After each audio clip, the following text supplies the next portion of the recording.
Alors Nabil Aziz, bonjour, merci d'être avec nous. Nous vous connaissons comme acteur engagé, traitons majoritairement de sujets de société au Maroc, en majorité. Pourquoi avoir choisi de traiter particulièrement les attentats de Casablanca de mi-2003? Je crois que les attentats du 16 mai 2003 ont été un événement majeur dans l'histoire contemporaine de notre pays. Et comme tous les événements tragiques, on a voulu les oublier et peut-être les oublier un peu trop vite. Il y a un travail de mémoire qui est fondamental, je crois, pour toute nation qui se construit. Et une nation qui se construit, ce n'est pas forcément que sur des belles choses qu'elle se construit.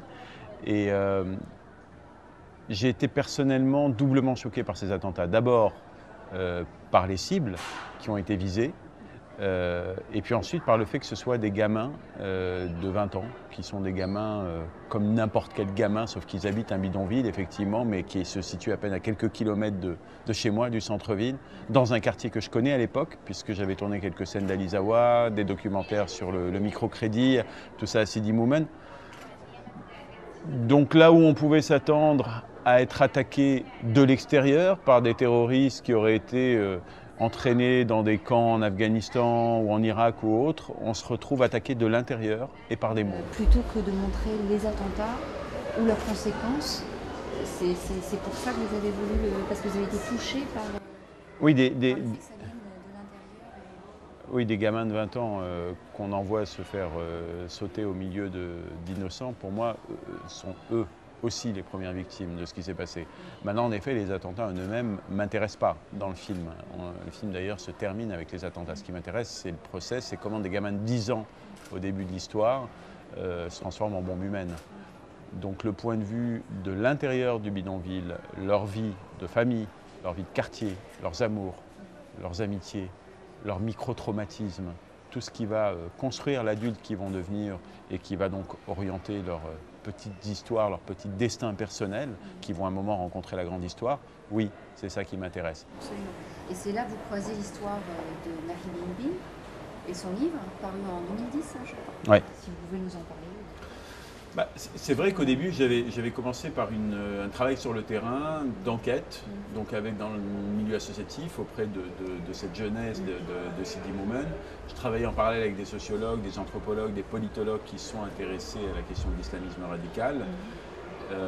Et ça a duré comme ça quelques mois. J'ai commencé l'écriture d'un scénario et un jour j'entends parler d'un manuscrit écrit par Mahi sur le sujet qui raconte l'histoire de ce que m'on disait en tout cas à l'époque, que j'avais envie de raconter également. Alors je l'appelle, je lui demande si je peux le lire. Il me dit écoute, il n'est pas terminé, je suis à peine en train de le corriger, mais je te l'envoie avec sa gentillesse et son allant habituel. Spontanéité.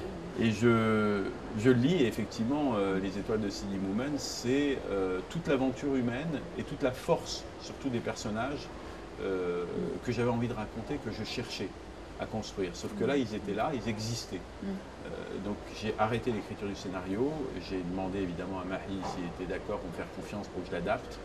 Il m'a fait cette confiance et avec Jamel Belmahi, scénariste, on s'est lancé dans un travail d'adaptation qui, comme tous les travaux d'adaptation, forcément nécessite de faire son deuil d'une partie de l'existant. L'existant, c'est la matière première, c'est le livre, pour aller vers un autre support qui est l'image.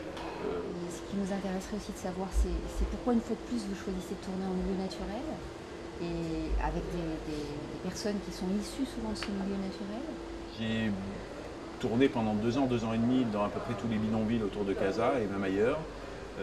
J'ai rencontré des gens qui portaient en eux une vérité, qui pour certains d'entre eux avaient connu les kamikazes du 16 mai 2003, qui avaient joué au foot sur les mêmes terrains, qui avaient prié dans les mêmes mosquées, qui les avaient parfois même côtoyés, qui me parlaient de leur vie dans les bidonvilles, qui me racontaient ce que c'était que de ne pas pouvoir dormir quand il pleuvait trop fort sur les toits en tôle, ou de ne plus pouvoir dormir parce qu'il ne pleuvait plus et qu'on s'était habitué au bruit de la pluie, qui avait un vécu qui est un vécu irremplaçable.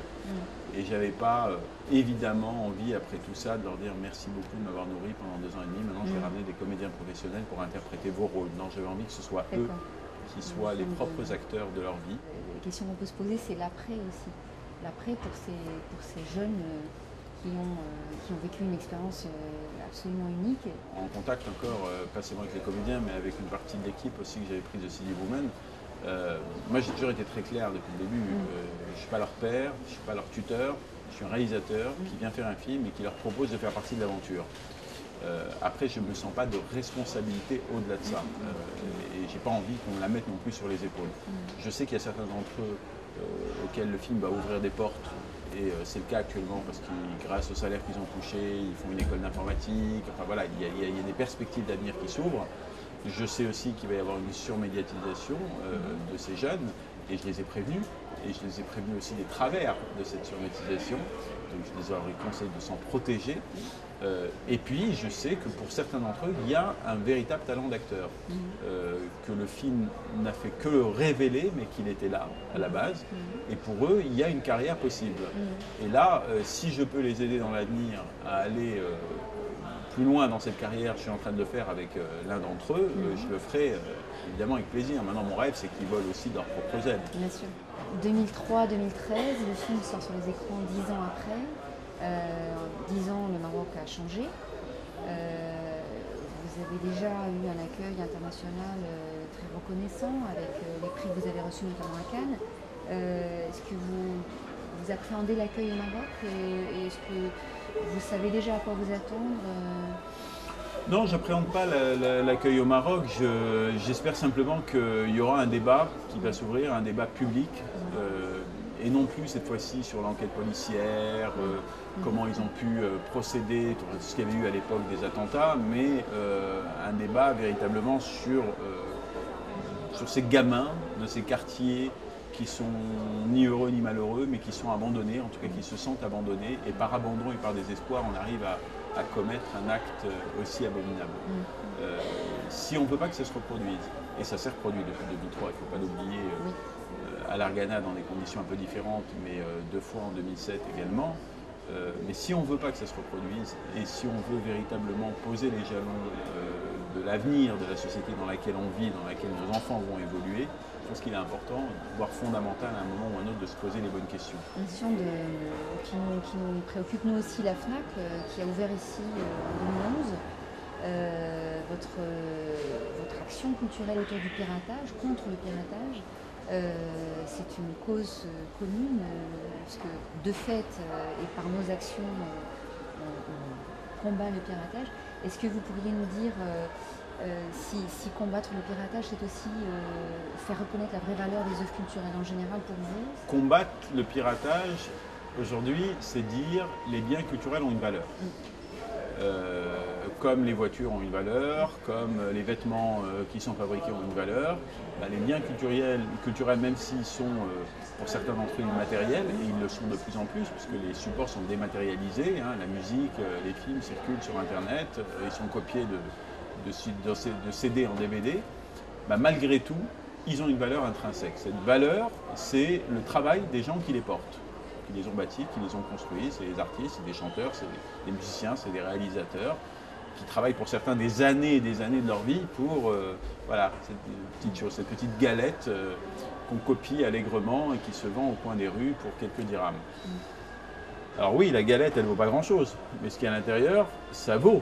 Ça vaut affectivement, ça vaut physiquement et puis ça vaut économiquement quelque chose. Et si on ne veut pas que cette création culturelle, ces biens culturels s'appauvrissent, parce que les créateurs n'ont plus de quoi alimenter la chaîne des ayants droit, elle a été brisée par le piratage, donc quelque part quand il n'y a plus de moyens, la création devient médiocre, il faut encourager justement ces créateurs.